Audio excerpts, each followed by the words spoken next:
China is a rising country now in terms of political profile and economic and social development. That also requires corresponding responsibility for world peace and development. In that regard, I count on China's continuing contribution. And that contribution is rising steadily. Now, since the 1990s, China has deployed more than 27,000 military personnel to peace missions worldwide, and over 70% of these blue helmets have been sent to Africa.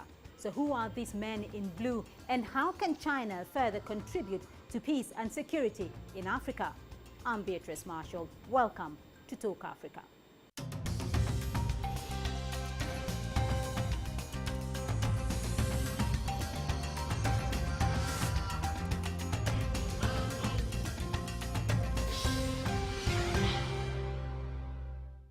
Now, according to the UN's peacekeeping fact sheet, there are currently 16 UN peacekeeping missions globally. Of these, 9 of those missions are in Africa. These missions are in Western Sahara, Liberia, Cote d'Ivoire, Mali, the Central African Republic, the Democratic Republic of the Congo, Sudan, and South Sudan.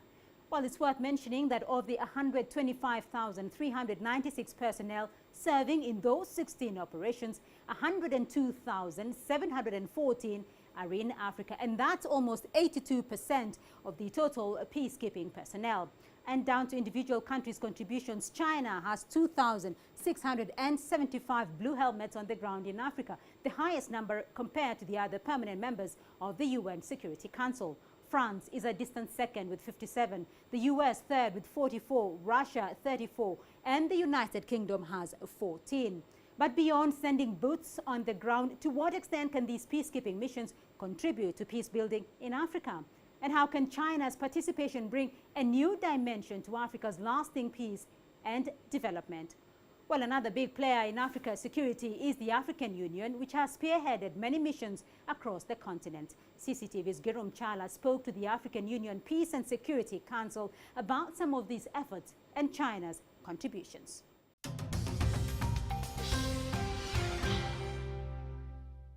Thank you very much, Mr. Commissioner. Now, what are the missions the African Union is currently involved in across Africa as in a peace and security mission?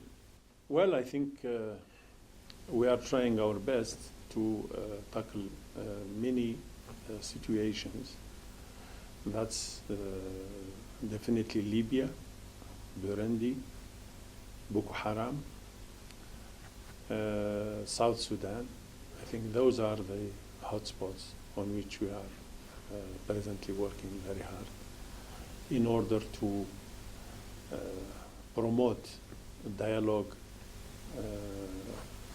and peace, and also when it comes to Boko Haram, to organize better the efforts of the region and really make concrete advancement on the ground in really undermining and dealing with the terrorist group of Boko Haram. How can Africa partner with China in search for sustainable peace in the continent?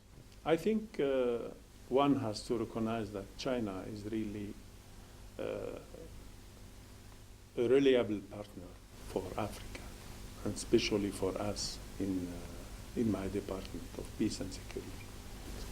As you know, China is helping us in peace, in capacity building, be it on the terrorism. They are supporting our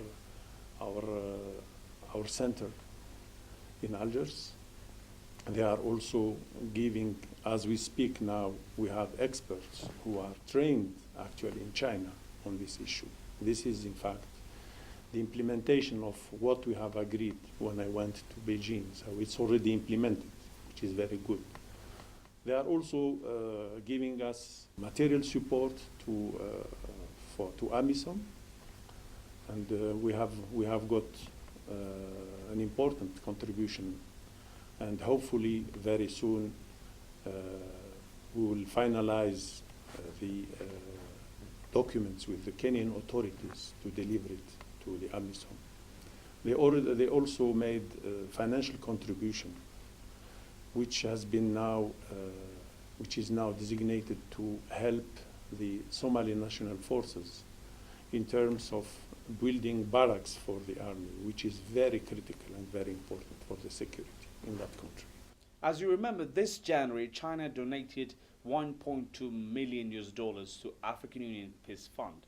Now, how will that help the African Union effort in realizing peace and stability in this continent? That amount is the Chinese wanted it to support Somalia. And as I told you, it will be totally devoted to the building of barracks for the Somali National Forces in Mogadishu.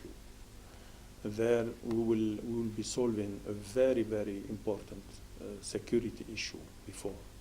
So this is really a strategic decision, and we are now looking in the way to implement it very quickly. But the full amount, in full accordance with our Chinese partner, was dedicated to Somalia.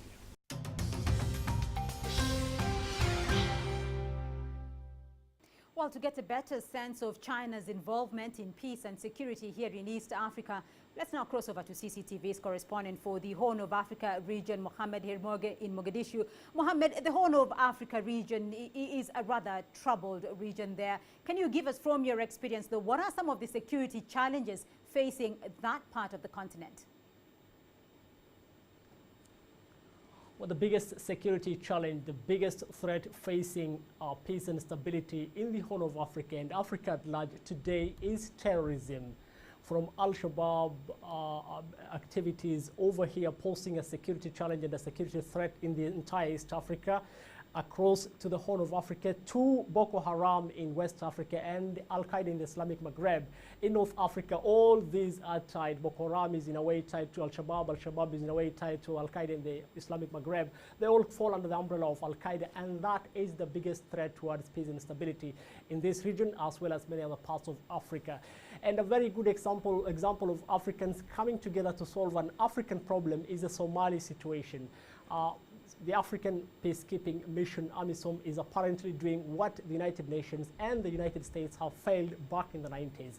And that should be a big kudos to the African troops and the African nations that are giving their part in ensuring that this part of the region is secure. And once Somalia is sorted out, that means the Horn of Africa is clean, and that means the entire East Africa is clean. Therefore, I will say terrorism should be the biggest threat to peace and stability in this region. All right, terrorism is a big issue there in Somalia particularly, but what's your impression though on China's role in assisting the Horn of Africa region, particularly though attain peace and stability? Well, China has invested in the entire Africa, and East Africa and the Horn of Africa has been part of that. I mean, China has only recently re-established its embassy, diplomatic relations with Mogadishu, and Chinese embassy is one of the few embassies that are based in Mogadishu and outside the fortified compound at the airport where the African Union base is situated. But speaking about what the Chinese embassy has been doing over here, the Chinese embassy has donated towards the drought mitigation kitty at one time. At another time, the Chinese embassy had donated drugs and fuel to the Banadr Hospital, the biggest referral center in Mogadishu and the 16 districts that are in Mogadishu and around Mogadishu. And if we may not forget, Banadr Hospital itself was built by the Chinese in the 1970s. One other structure that the Chinese built in the 1970s, but still significant for peace and stability in Mogadishu, is the Mogadishu Stadium. The Mogadishu Stadium is quite strategic, a capacity of 33,000, but right now it is a very good operational base for the African Union peacekeeping force, and they are apparently guarding the city from that end. Besides that, the Chinese has also been very active in the anti-piracy operations along the Gulf of Aden. We understand independent Chinese units operating on their own that are not part of the EU's Operation Atalanta mission have been providing maritime escorts and security units to the humanitarian and diplomatic ships that are coming across the Gulf of Aden into Djibouti. Therefore, every now and then China will send Navy units to escort humanitarian ships into Djibouti, and from Djibouti there's no piracy activities over there. Therefore, by and large, China has been quite active over the last few years in establishing a strong bilateral diplomatic ties with the Horn of Africa, as well as help in the peace and stabilization of this region. All right, Mohammed Hirmoge there joining us from Mogadishu. Well, thank you. Now we're going to take a short break, but when we come back, we'll find out more about Africa's blue helmet from our expert guests. To stay with us.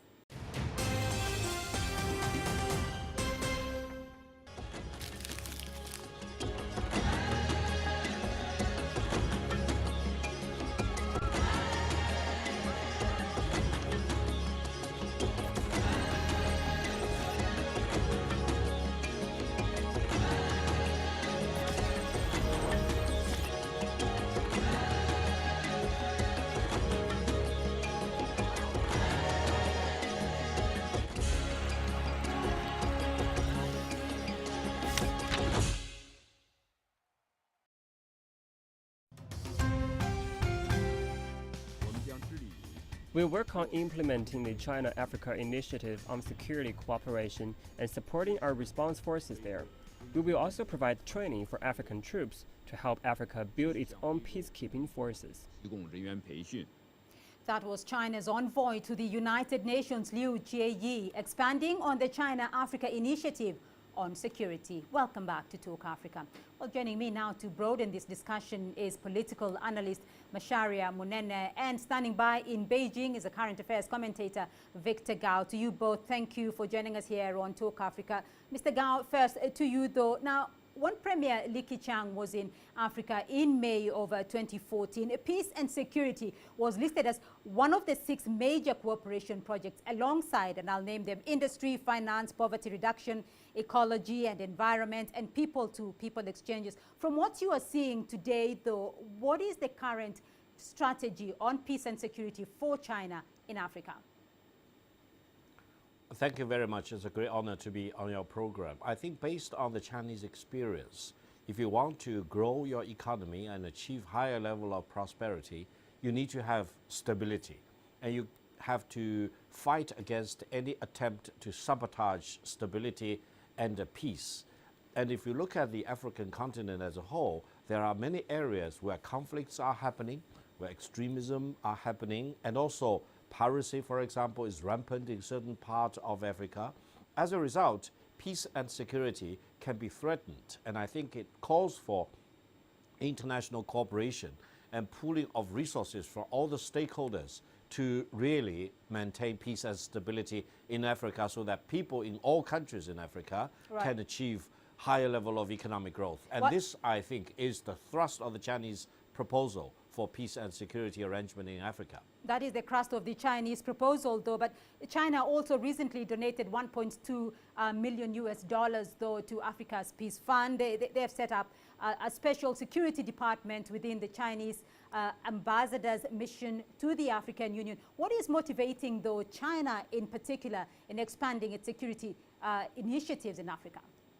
Well, if you look at the Chinese presence among the peacekeepers under the sponsorship of the United Nations, China is already sending the largest amount of soldiers to be serving as peacekeepers under the UN banner. So this is the tradition, and this has been there for many, many years.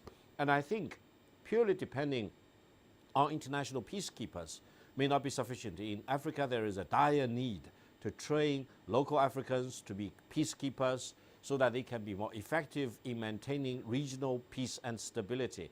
And I think also, if you look at the track record over the past few years, there have been many cases of sabotaging or bombing or killing of diplomats, of diplomatic compounds, etc., in different parts of Africa.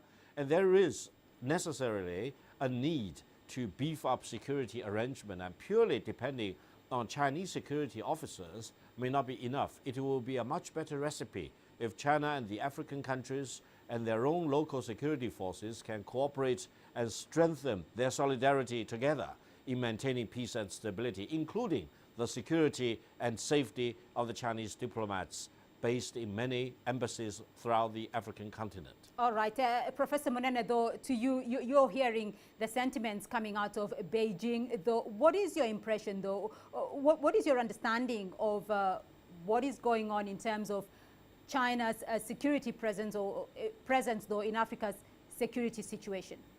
Thank you. I think Mr. Gao Zhikai has pointed out about the Chinese interests in various African countries, that there is a feeling of insecurity with regard to their personnel, that they may be getting into some dangers of personal security and something like that. And that calls for the promotion of peace. And we come down to the question of what peace is. And it's nothing more than the successful management of negative conflicts. So if there are all these conflicts that are not properly managed, then we do not have peace. So I think China now would want to be there to help in trying to manage the, the challenges that are associated with negative conflicts, which will then bring stability. The question of security is slightly different, because it's a question of threats, violence, to the injuries and those kind of things. So although they go together, both of them are of concern to China's interests in Africa and elsewhere.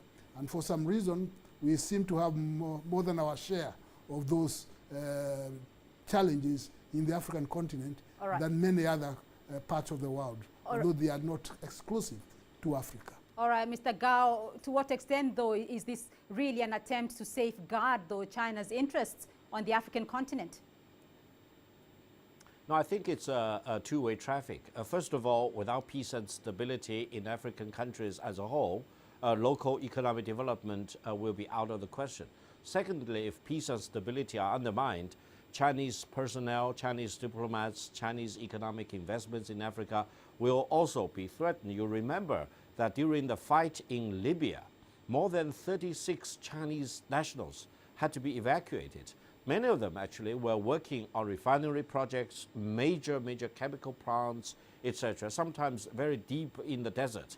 In Algeria too, when bombings and killings were happening involving Western refineries, we also realized that there were many Chinese workers working on these Algerian facilities, helping them to increase their manufacturing as well as petrochemical production. But once you have a situation being lost, of course, lives will be threatened, and it will really call for multilateral cooperation, including the local police force and the military presence, combined with international participation. In our case, of course, the Chinese security personnel and our tutors and our police officers, for example, working closely, hands in hands, to make sure that lives will be protected, safety will be maintained. That's the crucial thing. Without this, economic development will be out of the question. All right. Professor Macharia, without the security aspect, economic development will be irrelevant. Your thoughts? It's quite true that without stability, without a sense of peace, there can be little economic development. In fact, instead of having economic development, you have underdevelopment, because the little that was being done before the breakout of violence stops being done, and instead you go backwards. So the chaos and instability brings underdevelopment instead of development. So peace and stability are ingredients, and they agree completely that those ingredients are necessary for there to be progress moving forwards to bring good benefits to their citizens, so that they can feel comfortable and feel good about it. So essentially, the role of the police work that within the country that needs to be reinforced, so that people can have confidence in the security machinery, and then that will reduce the instability that makes development difficult to achieve. All right. And that is an area that many of our African countries need to examine thoroughly and develop a capacity for self-reliance more than expecting external help all the time. All right. I just want to go back to a point you made a little bit earlier, Mr. Gao. Then you have talked about the conflict in Libya and the conflict in, and the situation in Algeria a while back. Now, granted, now the vast majority of Chinese peacekeepers are deployed in Africa. We are seeing, China in South Sudan. We're seeing China in Mali. But we're yet to see China in Libya or in Burundi. When does China, though, feel obliged to intervene in a situation? Well, I hope China will never need to intervene directly in these situations, mainly because the main responsibility for protecting the personnel of the diplomats as well as the staff, the workers, etc., falls squarely on the shoulders of the sovereign state in each of these countries concerned. It is only when the sovereign government will not have enough resources to protect the lives of local citizens as well as international personnel, and when they really call for international cooperation, will international forces intervene on behalf of the local government and at the request of the local government. Therefore, I think from the Chinese perspective, training local security forces, training the local military and the police forces will be very, very important. It's not only just helping these local governments and people there, it's also helping the Chinese staff and diplomats working in these countries. And only in very, very dire situations will direct intervention be needed. But that will, after all the other channels and resources have been fully exhausted and life will be threatened, and I think international intervention will be necessary at that point. All right, Professor Munene, does Africa though want China to do more? Is that enough? Yeah, of course there is always room for more to be done in consultation with various African countries. If I may comment on the Libyan situation, that's a very tragic situation because it's basically a result of an invasion from outside, and the chaos was created. So we have a breakdown of society in the entire place, and it's very difficult for saying who can go there and fix it, because it requires a lot of effort and a lot of concerted undertaking. China is asserting itself globally. There's no question about that. And it is not shy about it. It's been saying that it is asserting itself. And one way of asserting itself is providing the services that go with the status of being a big power. So when there is chaos in any place, instability, then there is likely that that instability will have a ripple effect all over. And if it has a ripple effect all over, then a lot of interests are going to be jeopardized. So it is in China's interest to take an interest in everything that is happening and, if possible, stem something before it goes out of hand. And I think in that regard, the Chinese are trying their best to make sure that things don't get out of hand. All right. Well, let's hear more. Both of you do stay with us here. But because last year, the special representative of the Chinese government on African affairs, Zhong Xianhua, was in Nairobi for a seminar on China-Africa peace and security cooperation. He spoke to CCTV on the issue of African security and China's strategy on that. Here's a quick recap on what he said. It's a little bit too early to give you a very clear ideas, because people ask us, what's your agenda? What's your strategy on African peace and security? My reply is always that, first, this is something pretty new for us. We need time, we need to understand, we need to study more about what we can do first. And also, we listen to African countries. If there will be any strategy, there must be the strategy of African countries. There must be the strategy of AU or any regional organization. What we are doing is supportive. We will never initiate any strategy, any agendas for African peace and security.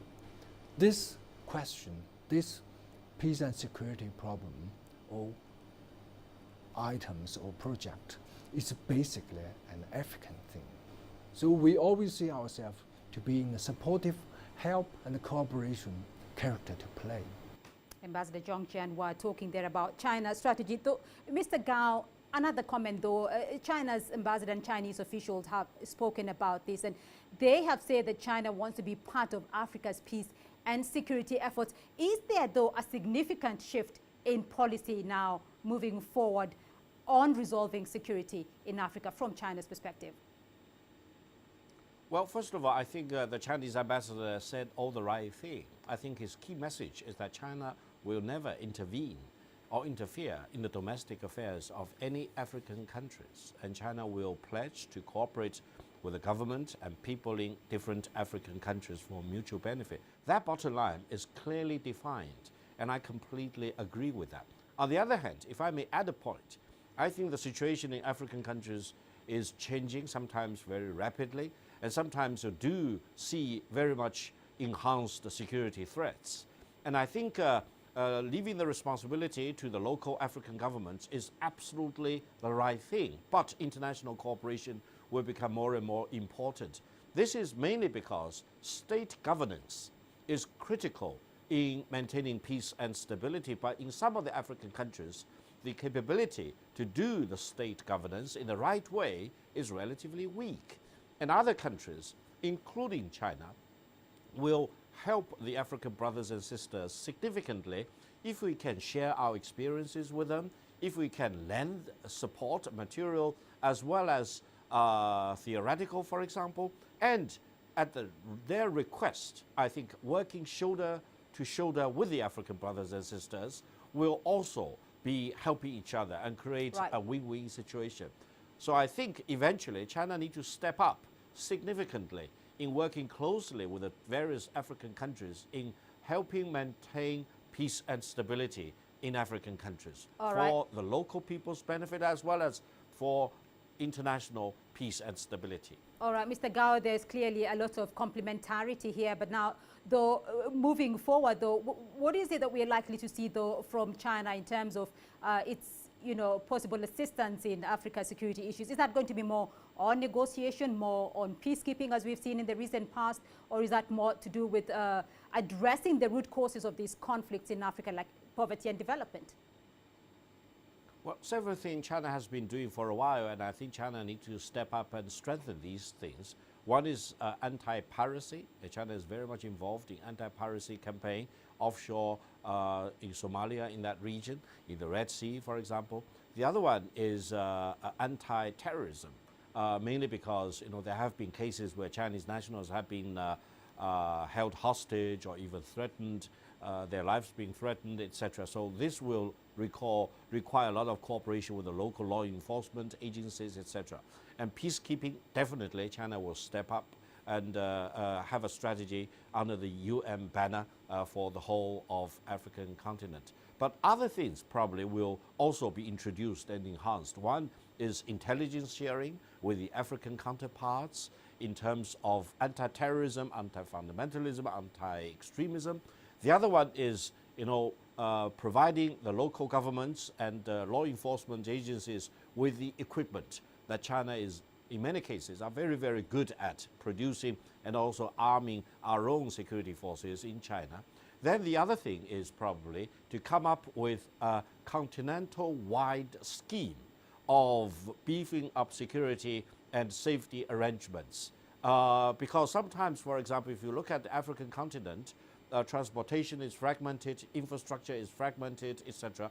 It creates many, many loopholes for dangerous elements to move around and do harm to innocent people. So sometimes, for example, a continental-wide arrangement will be necessary, and then I think China needs to work with African Union as well as the constituent member states to come up with better ways to deal with this more systemic threats to African peace and security in the longer term. We'll leave it there for the moment. Professor Munene Macharia, political analyst, and Mr. Victor Gao, commentator, joining us from Beijing. To you both, thank you very much for being on the program. Well, that's all we have for this week on Talk Africa. Do join us again next week.